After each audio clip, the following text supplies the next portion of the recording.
हम आपको अपने पिता की बात बता रहे हैं। हमारे पिता जिस दिन हम भागे उसके 3 दिन बाद हमको पकड़ा गया। खोजबीन सब शुरू हुई तो 3 दिन बाद पकड़ा गया कि एक गोरा लड़का है वहाँ जंगल में देवी के मंदिर में रह रहा है।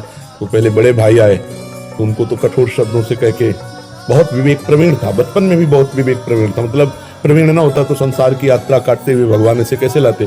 तो जब पिताजी आए तब हम मिल गए, क्योंकि वो एक कठोर स्वभाव के और बहुत धर्मात्मा पुरुष थे।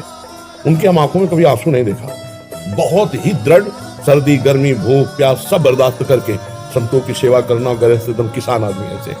तो जब वो आए तो हमारे मन में आया कि मारेंगे अगर हम आँख खुलेंगे, बात करेंगे तो उत्तर हमारा मानेंगे नहीं है, और इनकी हम अवहेलना कर नहीं सकते। तो आँख मूंद के बैठ गए। जो देखा पिताजी आ रहे तो आँख मूंद के बैठ। वो नजदीक आए अपने स्वभाव से, उठ खड़ा हो, खड़ा हो, नहीं खड़े।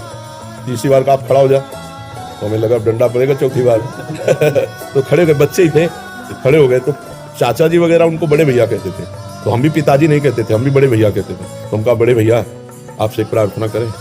उनका बताओ, उनका ये जिंदगी भगवान के नाम है, आप चाहे काट डालो ना घर जाएंगे ना आपकी बात मानेंगे।